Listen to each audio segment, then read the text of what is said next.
Do you know who I am? I'm Shia LaBeouf, the movie star. Well, the police did know who you are, and that only pissed them off because they seemed like you were above the law. And that's one of many reasons why you was arrested for something that clearly was entirely your fault.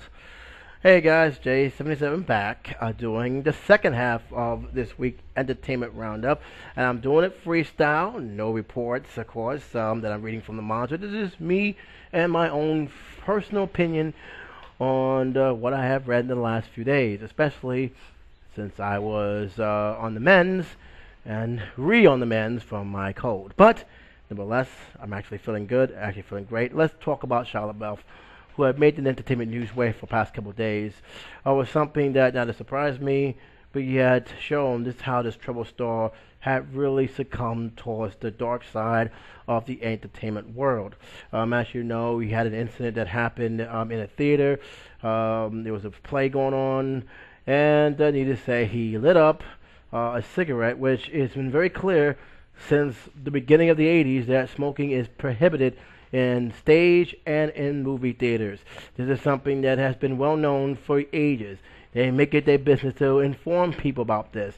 They actually upgraded their policies by making sure they add cell phones and beepers, keep it on vibrate, or just simply shut it off until the play is over to show respect to their colleagues. Apparently, Shia LaBeouf thought he was too good for that and did what most stars who are pretty much think their pedestal is way above everybody else and think their special privileges give you free reign so long it does. He lit a cigarette up. They told him to put it out. He didn't. The cops came in. There was a big altercation. Basically, one of the stuff I just said related to that altercation, and he got arrested pretty much for being an idiot. And, well, this is not the first altercation we have heard from Buff over the years. He has not made a lot of movie stars happy from his comments, from Indiana Jones to Transformers. He have actually got into an altercation outside the strip of Hollywood. He even got into an argument with his now ex-girlfriend over over the reports that he was going to be performing real sex on screen, which didn't vote well for his girlfriend. You would think he would talk that through to make sure everything was right, but apparently he didn't think that way, and that ended up blowing up in his face. And even the film that was pretty much decent, a Western film, from what I understand, there were some reports that some female stars was not comfortable being around him, and actually threatened to walk off the stage. So there's been a lot of stuff going on with this kid that has not really vote well with his Hollywood status. Now, is this going to ruin his stats?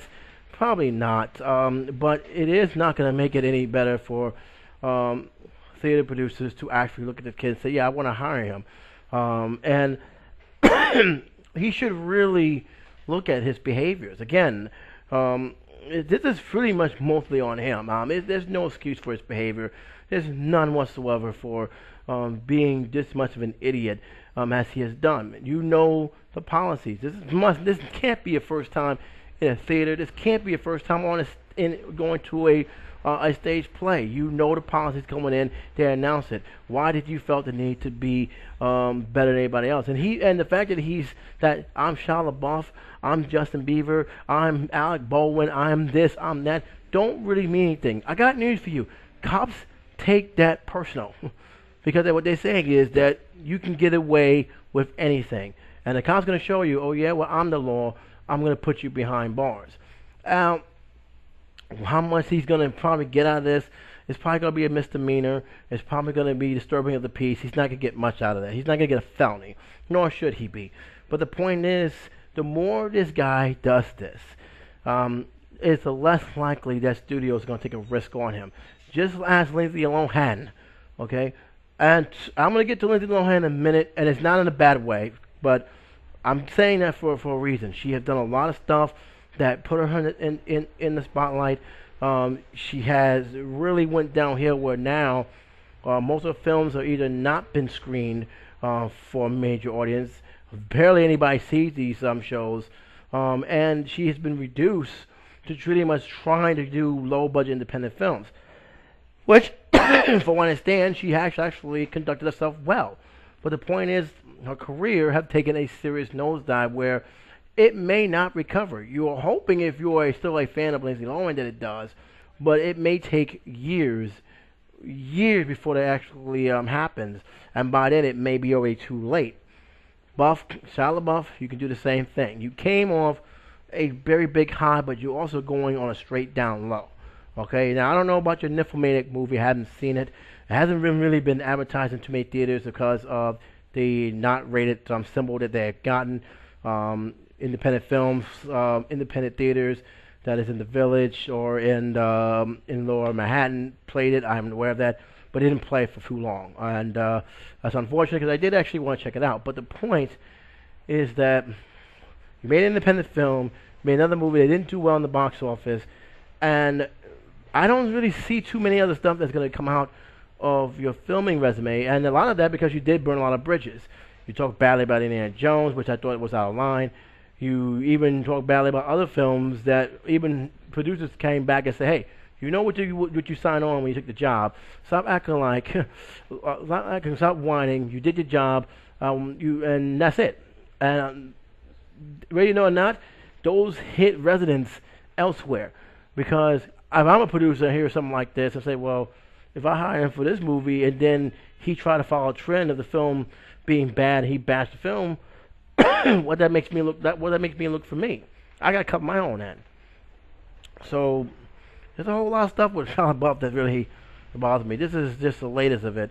I don't know what he's trying to prove. He's trying to prove he's a bad boy or anything. I don't get it. But he needs to look at it himself real quick and say, hey, look, man, I got to slow down. Because it's going to eventually affect my career. And it has affected his career to an extent.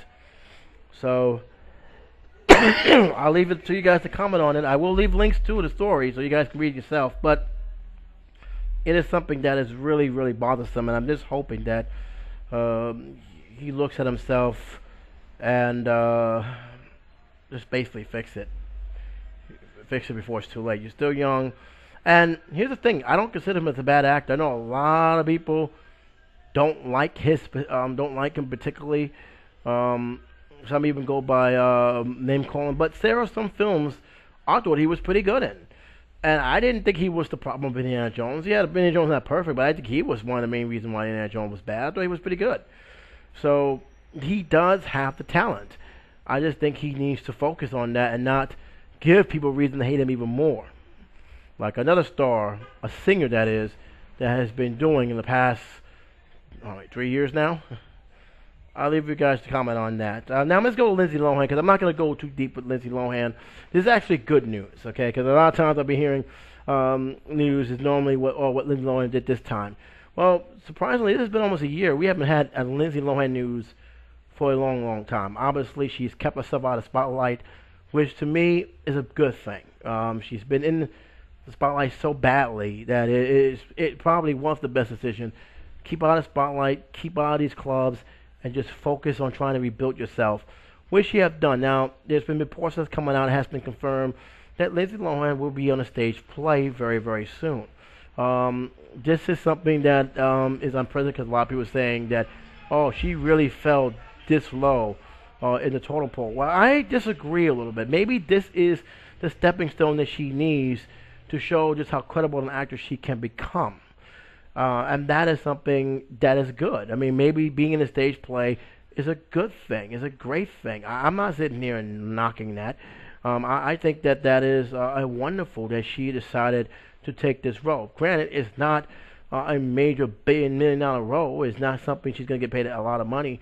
But at this time, especially with her trouble with the tax man, especially with her financial situation where nobody, let's be honest, no Hollywood studio is actually giving her major scripts, this could be something that could actually push her back up.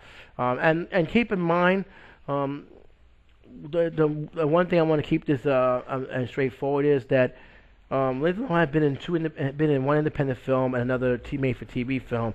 Neither one of them vote well. Most of the thing is because of the rating that has happened. Nobody wanted to see her. And the same thing goes with the film that she has starred when she was portraying a porn star. Now, to that credit, I think the director made some points that they didn't want to show the actual numbers it made. According to that, they actually did good for independent film, but that's beside the point. A lot of people just wasn't feeling Lindsay Lohan, and largely because of her of our personal life. She was just out of control, and a lot of it was her to blame, of course, no question. Her entourage that she had didn't really help matters. I call them vultures, plain and simple. And let's be honest, she just didn't know how to stay out of trouble for more than just 4 or 5 months. She really had a hard time. And the last time I heard from her, she had an incident in a hotel. She had another incident in terms of driving wildly in New York. But after that, it's just been pretty much a whole year where we didn't hear nothing from Lindsay Lohan. And I actually almost forgot that there was. I actually grown used to hearing something, not hearing something for a year. It just clicked on my head. I said, "Wow, we didn't hear nothing for a long time." And to me, I know a lot of people say, "Oh, this is the bottom of the barrel for her." No, it's not. I think this is what she definitely need to do. She definitely need to be in something more smaller to remind herself that how good she really is and how she can work her way back up. She can actually use this as a stepping stone, the same way that Martin Downey Jr., when he was going through his troubles, and I know it's a little bit different because he had a serious drug problem, but he had hit rock bottom, and he went to independent films, got himself back into major roles, and he hasn't looked back since. Maybe this is what she needs. She needs to get into these more, off some camera stuff, get herself slowly back in, get recognizable again, but most importantly, she needs to get the studios, the major studios, to trust her again. Because here's the thing about it that it really hurt her.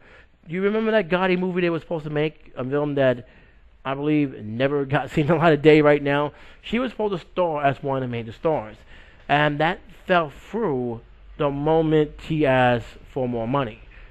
And according to what I said, she did get something of a minor role down the line, but since then the film never came out. It's been almost going on 4 years, and nothing new as that film came to fruition. Nothing new about the filming, and that's largely because of the protests by the family members, even by the neighborhood. They don't really want nothing to do with that. Doesn't mean they ain't gonna get off the ground, but you better believe it's gonna be with a new cast. And this is the thing that Lindsay Lohan has to be honest with you. That was one of the things that she really needs to understand, that you're rebuilding your career. Don't expect them to get paid $8 million, $12 million. You take what you can get at this time, and then once you get that credibility back up, then you can start demanding for cash. If there should be a link below, I'll definitely leave a link to the story if you guys want to read it. But that has been one of the stories I've been checking out. Some more good news I also want to talk about. Eminem's daughter, Haley, has graduated. That is something that was surprised. Not much about her graduation, but by a lot of comments that was left in the article. I'm not going to go too big in the article. Like I said, it's freestyle. I'm only talking about it through my memory of my head. But she has graduated. She said some very good things about how important life is and what she's going after. I believe she's going for something in the medical division, for what I read. She thanked her father and mother for being an inspiration, which I kind of very interesting considering the biggest argument he and his ex-wife has gone through. They have had married twice and they divorced twice. I think they're no longer together. But she took the time to thank Eminem and her mother for the inspiration and being the woman she is today. And the moment a lot of people have heard that, a lot of comments started coming out and saying, "My God, I'm officially old." And I tend to agree with some of the argument, because it's been a while since I've heard anything about Haley in any of Eminem's music. I think he stopped doing it for a while because it has become a little bit of an annoyance. Okay, we get it. You love your daughter, but come on, man. Even though that song he did in his third album was very good, I actually liked it. But it was very ironic that when you keep hearing Haley, you couldn't keep in your mind that she's a 6-year-old that Eminem treasures more than anything else. I mean, he really did treasure her daughter more than anything else, and it made the situation more sad when he had that feud with Benzino, I believe his name was, where he basically cursed out his daughter. And I'm gonna be honest with you, Eminem had a right to be angry, but Benzino took it a little bit too far, and that ended up him getting kicked out of a magazine he was running. But the point was, it was kind of shocking that she graduated from high school. I'm like, wow, it has been a long time, hasn't it? Man, I am growing. I'm 37, so I shouldn't be surprised. I was listening to Eminem when I was in my 20s. So, but that blocking image of his daughter still being 7 never really escaped my mind until the reports came out that she had graduated. And there was an image. It wasn't a big image about her, but she was in a white graduation gown with the cap on, and she made valedictorian. And both parents, I don't know if both parents didn't attend that. I believe they was. They didn't really go too specific, but she thanked them, and she thanked them big time. And I gotta tell you, with Eminem, as you can say what you want about him, I know a lot of comments was bashing him, and I think it's uncalled for. I mean, you didn't need to bash the guy. I mean, granted, you don't like some of his music. I understand, especially his later films, later music. But the guy has been around a long time. The guy has changed. He's not the same rapper he was before he went to his long rehab stunt. That's definitely clear. But he's still a very talented rapper. I'd rather listen to some of his work than a lot of new guys coming in, because I can't understand what the hell they're saying, and they don't really have nothing to say. Just to be in general is important. At least with Eminem, I can actually enjoy. I know his style, and for the most part, it's still pretty much good music. It's not the greatest that he have ever been, but it's still good enough. And to me, the fact is that here's this girl who, despite all the bad press her father was getting, despite all the bad press between her mother and her father, she still managed to overcome that and actually graduate with honors, and actually going to continue going forward to college. And for anything else, you got to give Eminem credit. He kept her on the straight now, at least until adulthood, and that's something you got to give kudos to Eminem and his ex-wife for doing. Because keep in mind, this could have easily wrecked her daughter, or could have easily brought hatred. And from what that speech is, there hasn't been any. So they done something right, and that's something I got to give kudos to Eminem for. And Eminem should be very proud of her daughter. She should be. He should be very proud of himself, because one thing you gotta say that one thing you definitely say that was his true treasure. Not rap, not all the other antics that he has surrounded himself with, but Haley. That was his love, his joy.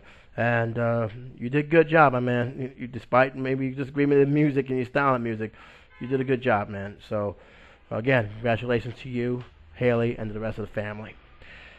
All right, now let me go on. I'm gonna hold on to this newspaper here, the Daily News, because believe it or not, Jason Kidd was not the only reason why I picked this paper. I've been pretty much was going to protest. I probably still will, because the Daily News did a stupid job of raising their prices on Friday and Saturday, which makes no sense to me. But keep in mind, that's why the Post has basically been getting on that bandwagon for a while. They're saying, oh, they raised their prices, come by us.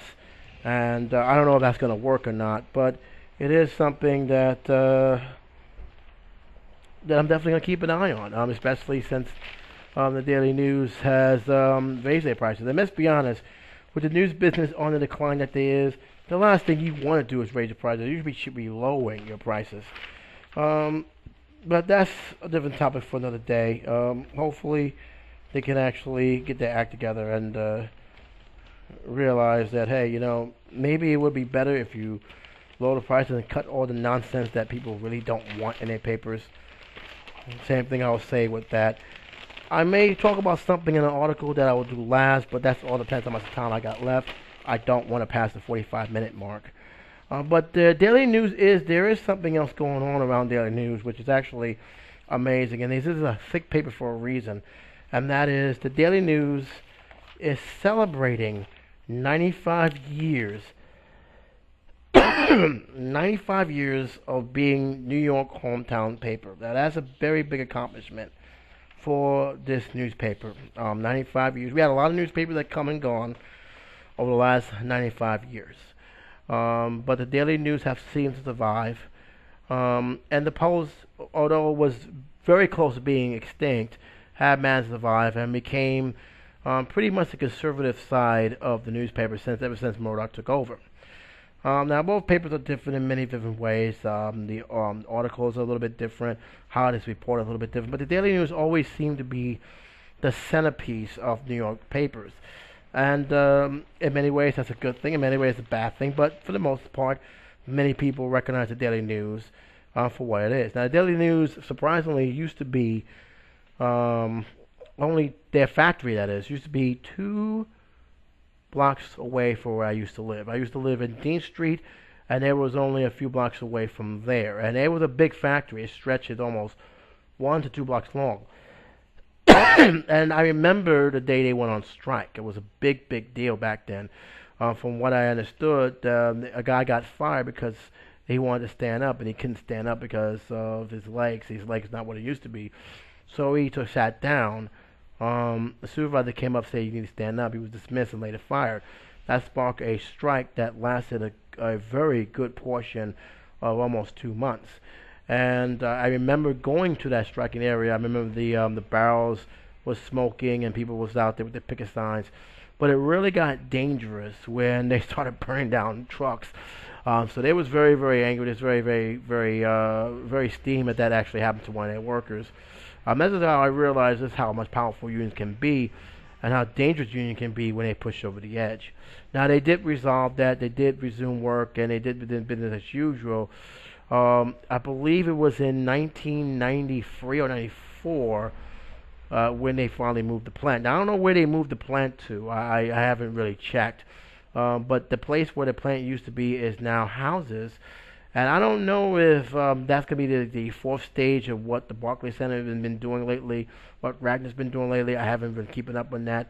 But they did convert those buildings into apartment complexes. So there you go. I mean, so a little piece of history there for you guys. That a little piece of me history as well, because I was very young, but I was also very juvenile. I went out late at night sometimes. Sometimes I didn't come back to the sunrise. But I always remember I said, I know where the Daily News plant is. Let me just walk around and see what it was. And the atmosphere, it felt like a war zone from there.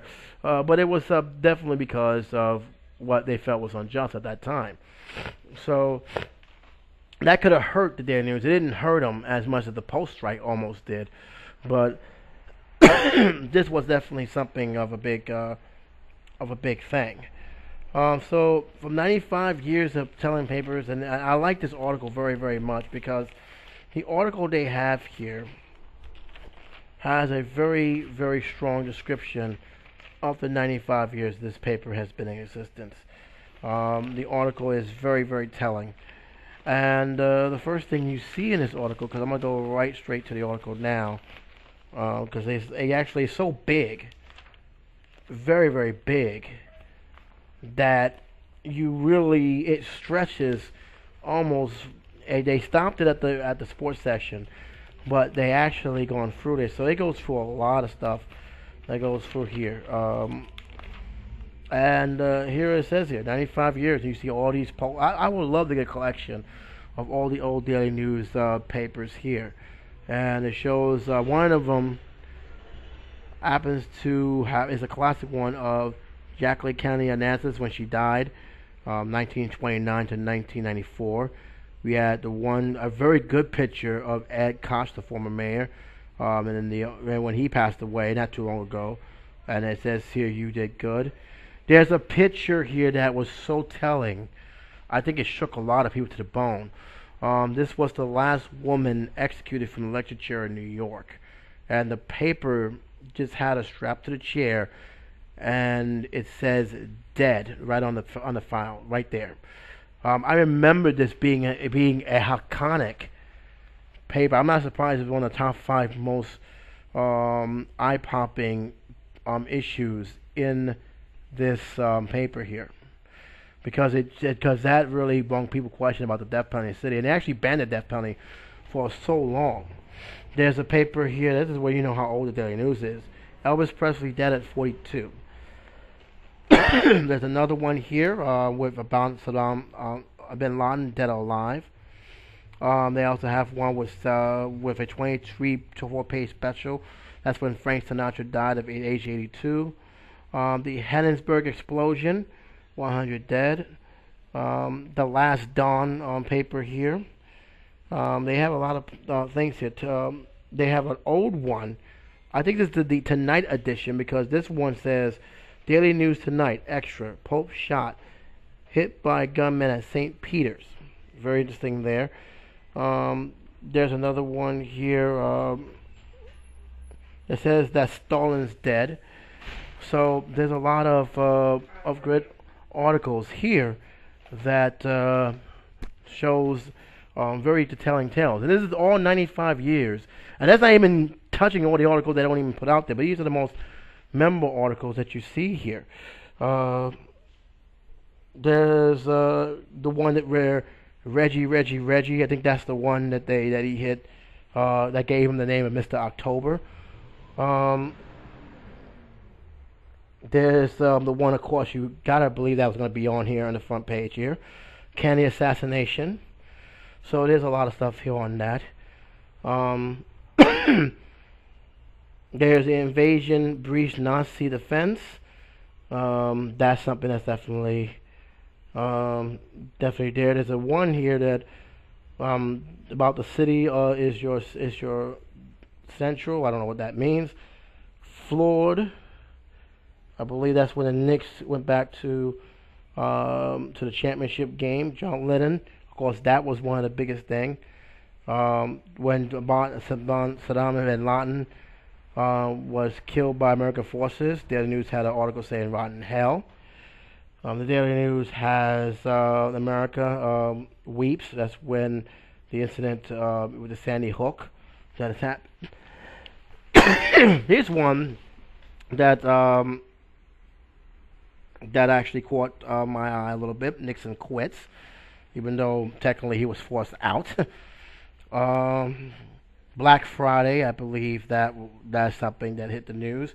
My favorite one was Hero of the Hudson. That was the guy who safely landed a plane in the water. This is another one here. Invasion begins. Strong naval air vice force hits on Nazis. So there's a whole lot of things here. And this one here is definitely one that I think that actually cost Ford his job. Fortress City dropped dead. So there's a whole lot of major articles that is here in here. Alright guys, welcome back. Sorry that I had to cut off there, but somebody who was very important who runs the house where I'm living in came in, and I had to deal with that situation. Not bad, but I had to deal with that. But that's taken care of. Now back to what I was talking about. I was just explaining. I talked about the front face of the special 95-year edition of the Daily News, and they had a very special spread page. They bringing up some of the top memorable images, as well as some of the stories they have covered over the last 95 years. Is a very good accomplishment for this paper. And I was talking about some of the front pages they had with the number 95 and their famous photographer camera right in the center of it. It's a very good piece. I've talked about all the stuff that was there. And now I'm going to turn the page and show you some of the stuff they put as one of the most memorable. No question about this one. The 9/11 flag that was hung under the light pole next to what was remain of the World Trade Center. That was something that was featured. John F. Kennedy's funeral, which is an iconic picture of his wife, the late Jacqueline Kennedy Onassis, his two young children. This was something they also have posted. This one was very interesting. I didn't know this has happened. This was done in September 16th, 1920. I'm sorry, 1920. It was a terrorist blast, and the top front page said blown away. A horse-drawn buggy killed 30 and hurt hundreds, and suspended the corporates was never caught. So this was a very, very big thing in New York City. Very, very big thing indeed. As I turn the page, this is definitely no problem here. This is prohibition. Agents basically pouring illegal booze into the New York streets during the height of the Noble experiment. in 1922. These were big bottles, and this was during that situation where the effect of prohibition had a worse effect than a positive one. Another picture they had here as I go on was Holiday helping ham.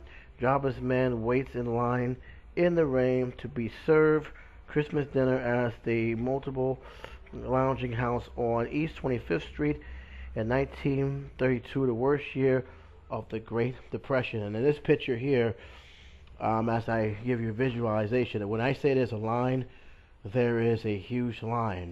This Great Depression crippled the city, and actually the effects of it was being felt throughout time in New York during the 60s and especially the 70s. We just got back during the late 90s and to now. So that actually hurt us a lot more than I think a lot of people understood. Glad to be here. Several steamships carrying 700 people, including those steer passengers aboard the Coke Russo, arrived in Ellis Island after a race in the fog in the rain to be the first in line passengers in July 1st, 1922. So that was one of the biggest things that has happened during that time frame. We turn here, of course, soaring into history. Charles Lambert, far right, soars over Long Island as he prepares to sprint. Spirit of St. Louis for its pioneering flight to Paris on the 20th and the 21st of May of 1927. This was a very, very thing that happened. This picture got my eyes widened. This was a bizarre beach day. It's called a hunk of the Morocco Castle, still smoking from the fire that killed 137 people, became a Marburg tourist attraction in 1934 in Albany and Asbury Park, New Jersey. So that was one of the main things. I'm not gonna read all the stories, just the one that caught my interest. Old Humanity. This one is actually done by a blimp exploding. This was actually big. A German Zeppelin Hannesburg explosion on May 6, 1937, at the Morin Tower at Lake Hosh, New Jersey. The ball of flame rapidly consumed the hydrant-filled airship, killing 36 more than 60 others, including people on the ground, managed to escape. This is very, very big, and if those who have the Daily News, you guys can see that for yourself. Or you should go online and type in 95 years of Daily News. They probably have it there as well. There's a lot of pictures here. Some very old. They don't have a whole thing mixed around, but they do have they're pretty much done in an order that they feel is the most usual, the most iconic images in their paper history. One here, Mayor Ed Koch and Knickerbocker train, I believe, in his neck to the creek, and the flow of people making their way over the Brooklyn Bridge doing a 10-day New York transit strike. This happened in 1980, and for what I understand, that sparked it that no transit work cannot strike in this city during that time because of that reason. It really was an inconvenience, and a lot of people couldn't even go to work at that time, and that's really much sparked it why the law prevents transit workers from striking in the city. Doesn't mean they can't do other things to make our lives hectic, but that's something that has been a major issue in New York during the time. This one, I believe, yeah, it is. This is something that I actually was told about by my mother. A wreckage in the United DC-8 after it collided on December 16, 1960 with another jet over New York Harbor and landed in Park Slope, Brooklyn, killing 134 people. There are still pictures in Park Slope about that, by the way. It was one of the most craziest things that happened in the neighborhood history. It was definitely something that people still remember, those who still remain in the city to this day. This is of course the terror attacks, the ultimate terror. Flames bust out the South tower of the World Trade Center at 9:03 a.m., second after his strikes by a hijacked United States airline flight on September 11, 2001. About 20 minutes earlier, another hijacked plane crashed into the World Trade Center North Tower. Both later collapsed, killing nearly 3,000 people on the New York darkest day news coverage. This was a very dark day indeed, and everything changed after that. This one was also happened, the Hurricane Sandy situation. It was crazy in New York. New York never had a storm like that in 400 lives. This was in October 29, 2012. I, of course, was living in Williamsburg, Brooklyn at the time, and this really devastated those who were living in Staten Island, parts of Brighton Beach and Coney Island, anywhere near water levels. They got hit hard, including, I believe, the east side of Manhattan as well. They got hit hard, but nothing compared to what Staten Island was going through. Most places near the Rockaway was going through. It was crazy. There's a picture of the Three Stooges, I believe, Jerry, Curly, and Howard. This one doesn't really have much on that, but just a picture of them. I think that's all you need to know about that. Mars War. So this was a very big thing in history. Orson Welles recreated his infamous 1938 War of the Worlds broadcast that convinced many the Martians had landed, even though all you need to do is look out your window and see there was nothing going on. But apparently that was something that surprisingly was a great feat for him, but also was also a great burden for him, because he really was never the same financially. That actually financially ruined him for a while, where you can tell over the last, during the course of his career, he just basically gave up.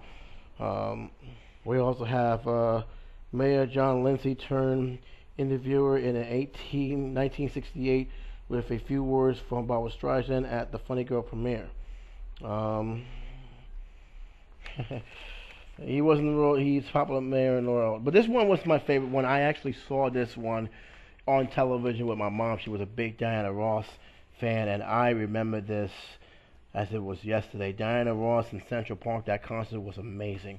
They actually showed that twice on television when I was little. I know I showed it multiple other times when my mom was watching it, but she rocked. She rocked at that area. 400,000 people have attended that Stormy gig, which was rained out and re-staged the following night. That's how big it was. So that stage here. This one I didn't know about. The Young Prince of Pop, the 19-year-old Michael Jackson, just shaking it out with his own, on his own. The Jackson 5 in 1977 danced with his 21st-year-old sister LaToya in an apartment they shared on the east side. I didn't even know he actually lived here for a while. But this is a nice picture, though. It looks pretty cool. I kind of wonder what happened to LaToya and the Jackson clan shortly after that. But it looks like they were happy. They were having a ball. Top of the list, Old Blue Eyes, Sinatra. They have something on him. This was following 1990 show, inspiring followers at the Radio City Music Show. I don't know if that was his last performance or not, but it was definitely something that many people to this day still adore and love. There's a couple here. In the 1995, rapper Biggie Smalls rolled a cigar on St. James Place in Brooklyn. Just 2 years later, his life was cut short in a Los Angeles drive-by shooting. They have a picture of that. Very interesting indeed. A lot of celebrity stuff here. That's why I'm bringing it up here. Happiness turned into horror. Gangster Ivan Alcantara swirl outside the car in 1936 after he was slain by assassins with the Murder Inc. syndicate outside the hotel. Happiness and the Catskills. They show something about a bloody proof mob's real. Mob boss Joseph Gambino, I believe, in the ambulance after he was shot in 1970 one at the Columbus Circle Italian Civil Rights Rally. I actually saw a documentary on this. He sponsored to try to prove that there was no mafia. He died of his wounds in 1978, so he never fully recovered from this. He never really recovered from this, and that really put a lot of mark on that organization. It didn't stop the organization from trying to prove that the stereotype is just what it is, but it was something that really any chances he had to prove the mob wasn't real was dashed from there. And what's funny is they was trying to use somebody else to put the mob was trying to use somebody else to put like maybe a black man just so they can keep it away from them, but everybody pretty much know that was not the case. George Meninsky, the mad bomber who terrorized New York with a series of bombs in 1940 and 50, pierced through the bars on his cell in Waterbury, Connecticut, after he was finally caught in 1957. High tensions in Brooklyn. This one's actually interesting. They have also covered. So these are all pretty much iconic images, the comic pictures that they have done over the years. Cops tried to do and enrage Ellen Gebert, who was threatened to jump from a ledge in 497 Dean Street. Oh, this is actually not too very far from where I'm at. I used to live at 392 Dean Street, so she was only a block and a half away from me during that time. This happened in 1942. She ended up being saved by the net officers that set up below. So she did jump, didn't go too far. So that was actually one of the things here. Psycho Jolesberg. Joe Jolesberg was in jail for manslaughter and a 1987 beating death of his 6-year-old daughter, Lisa. This was a news that not just surprised us, this was all over the world. From what I last found out about this, he was set free, I believe, 8 years ago. 8 years ago to this day, he was set free. I remember there was massive protests at was he at Project Renewal or Ready, Willing, and Able? I'm not too sure. I'm not too very sure. But it was something that a lot of people have. I understood the last time I saw it was the very last thing they talked about. They changed the name of the grave to a biological mother, and that was pretty much the end of that. This was also something that hit big in New York. My schoolmates and I was following this one. Teenage Amy Fisher, seen at the court in 1982, shot Mary Jo Buttafuoco, the wife of her lover, Joey Buttafuoco. That's something that I actually meant to talk about a while back on one of those stories that I just didn't understand. How people thought that Joey was a hero, and they just labeled Amy Fisher as the monster, when Joey Buttafuoco it was just as guilty for what had happened to his wife as anything else. This is a big picture, and rightfully so. Luckiest man on the face of the earth. This was Lou Gehrig addressing the crowd at Yankee Stadium on July 4th, 1939, where he had declared, "I consider myself the luckiest man on the face of the earth." The Hall of Famer had played his career cut short by a disease I can't pronounce, but it was later called the Lou Gehrig disease. This is a very long name for this disease. He played, according to this report, 2,130 games. He died in 1941, but this was also a very, very memorable moment in sports history. Another memorable moment, Babe Ruth, of course. He's always that memorable. Babe Ruth, who swore 714 home runs, was held for a very long time at the time over his career. Talks hitting with shoeless Joe Jackson in 1920. Joe and the Mick. For 3 decades, the Yankees had 2 all-time greats paroling center field. Joe DiMaggio passing the torch to Mickey Mantle after 1951 when his pick was taken. When this picture was taken. Very good picture, by the way. This is a classic vintage Yankee. So we had 3 Yankee pictures here. Of course, this is the hometown paper. This is also something, another in sports edition.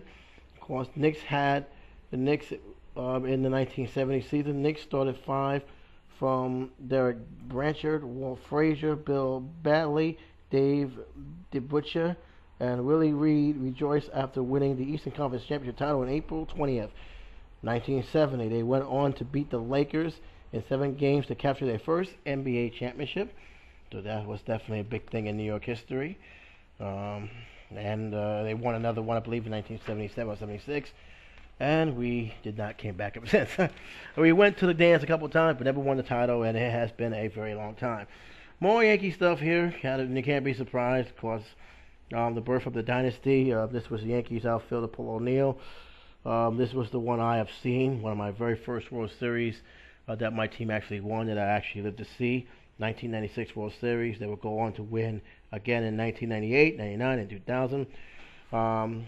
Reggie on the rump, of course. I said Mr. October, 1977. He's when he had done the unthinkable, hitting first of his 3 home runs against the Los Angeles Dodgers in Game 6. In the 1977, the Yankee Stadium, Yankees took the series in 6 games. Mo was a cut above, of course. He had recently retired in 2013. That was a very big emotional day. His last game was even more emotional, more memorable. His teammates have came and farewell at the pitch 2 outs. They came Annie Pennant as well as Jerry Jeter came out and got him, his 2 good friends. It was an emotional day for him. Captain Fantastic, Jerry Jeter, connected for his number 3,000 hits. That was a big thing. And it's also going to be even bigger when he finally hangs up the cleats for good. This is also a memorable day in New York history, daily news history as well. Welcome back, Lord Stanley. After 54 long years, the Rangers finally reclaimed the Stanley Cup in 7 games against the Vancouver Canucks. They won that series in 7. It was a very, very nervous 7 games, but we actually have done it. And in the picture, you have the captain, the Messiah, Mark Messier, holding the cup with a big smile on his face. Very, very good. Danny Dodger. This was also something of a big thing. You got a couple of Dodgers thing with Jackie Robinson breaking the collar barrier. That was the thing that was very big at the time in sports. A lot of sports here. You gotta, and of course, the Daily News built their papers on sports. And for those who are actually young, there was something I need to tell you. When I was reading the papers, along with a lot of New Yorkers, we never read the front page first. We always read the back page. We always wanted to see who won our sports page. We look at everything else later, but we always turn to the back page. I think everybody still does it to this day. We don't turn to the front page. It was like some kind of an unwritten rule that was planted in our head. When it comes to reading newspapers, sports come first, everything else come after that. And that's how that is. So that's why if you see a lot of sports in here, there's a reason. Old Glory 86, of course, that was when Gary Carter and the gang have won their 2nd World Series championship. The Miracle Mints, of course, which I'm kind of surprised they put the Glory 86 up top first.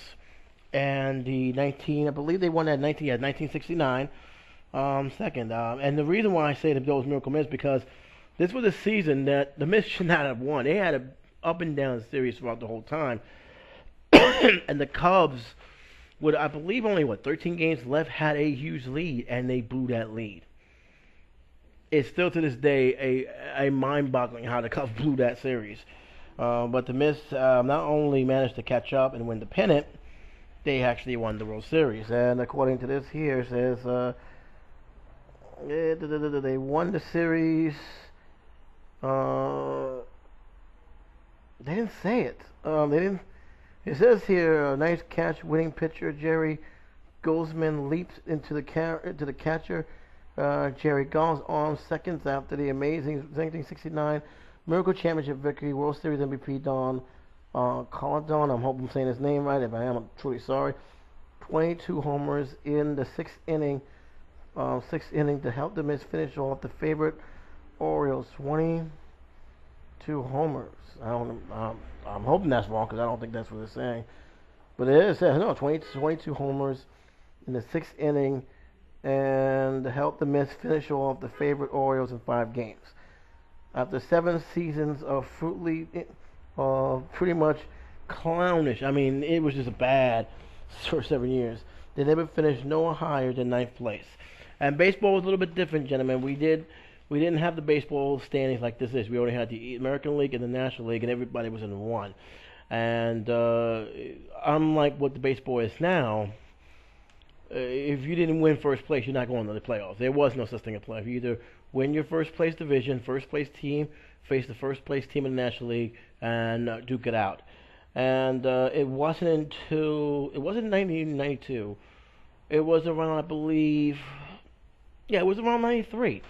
It was around 93 that they decided to do something different. And I know this because Buck Showalter was the coach, and they still had the situation, and the Yankees was in a very tight race with Toronto, which won out that division that year. I think they won.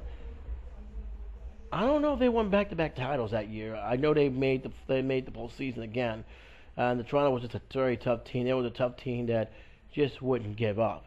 And I remember because many fans were angry. The Mets fans were mad that the Mets traded David Cone that time. And Toronto was going up in there, and they actually won the World Series after that.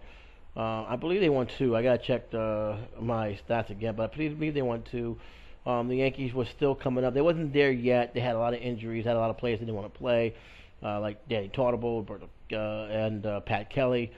But I believe during the time you saw the Yankees coming up, and then they finally did it where they broke the division up into the division we're seeing right now, but there was still no expansion yet. And needless to say, that we never got to see how that was going to play out because there was a strike that year, and the season was also cut in half because the strike went all the way towards the beginning of the new season. It had replacement players, which angered a lot of players. So that was something that was always big. The Yankees made the playoffs, but it was very by the skin of their teeth, and they got knocked out by Seattle after leading Seattle 2-0. And the playoff was different. The wild card had the first two games. The other team had the rest of the games, and they lost all three in Seattle. And a game where they should have won, they didn't win. So it was a very, very big day for that. So, and that's when we got Joe Torre, and the rest is history. We got the Giants, the miracle catch in the Super Bowl finish. Of course, that was going to make it in there. Broadway Joe, of course, his team, the only Jets championships in the Super Bowl free. Twice as nice. They beat the Pats twice. They had Ultimate Arena. Tuna top in 1987. I believe that was when. No, that was 1989. This was when he won the first game against the Broncos, 39-20. Yeah, that's right. I'm kind of surprised they don't have the game that. I'm kind of surprised they don't have that. When the Giants won after the Buffalo failed to kick. I was actually looking for that. It's not even on here. I keep turning the page. Say hey, Willie Mays the catch. Willie Mays reigned in the long fly hit by Cleveland in Polo Grounds in Game 1 of the 1954 World Series. His Giants went on to win the last championship as a New York franchise.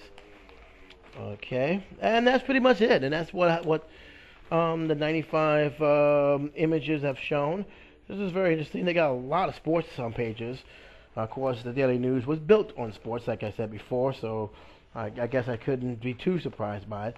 But there was some stuff I didn't bring up. I didn't bring up the Jennifer Lopez party. I didn't bring up Cher's crowd pleaser.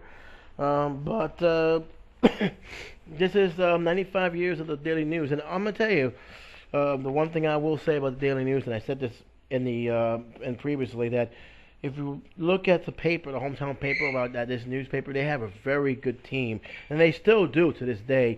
When they capture a picture or when they have, say, a statement on their front page, it really does set a statement. And like I said, I'm not very happy with the fact they raised their prices again last week. But the one thing I will say about it, if anything, they still know how to capture your mind with their images. I think that was the one thing that when you see the front page, it does reek out. And they got a lot of classic front pages. People actually collect them. There are actual people across the country actually collect Daily News pages and actually have it framed because they're that iconic. And I tell you right now, the one I feel in his paper that's still the #1 iconic page because it really set a image. It really did, and they changed the laws. They didn't have the death penalty for a long time until Bataki came along and reinstated it. Was the picture of seeing a woman strung on the execution chair, and you have the word "dead" on the front of the page. There's nothing else there. It's just her, just strung up and being prepared to be killed by the government, and it says "dead," and that alone for New Yorkers struck a tone because that's something that you don't expect the papers to do. And to be honest, no other papers have done that again. The Daily News have shown that, and no other papers have done it since because of the impact this actually had on people. You got to really look at it to have a full understanding on that, to have an understanding here about that. And it really was a very, very seriously, it was very serious, man, that thing. So that's pretty much it, and that's all I got to really say about that. There was something I wanted to talk about, but I'll probably do it in a separate video. It's not that much to talk about. I am not talking about the Smith family and their pet snakes and how their kids sleep with them on, it's a dumb thing. I'm not going to get into it, and to be honest with you, that's just juicy gossip that doesn't have any merit anyway. But this is my freestyle. I will say this: if you like the freestyle better than my usual standings, let me know. I'll do more of this like this. If not, I'll probably go back to the old format as usual. But until then, guys, this is J77 saying take care, be safe, and I'll talk to you soon. Thank you for listening.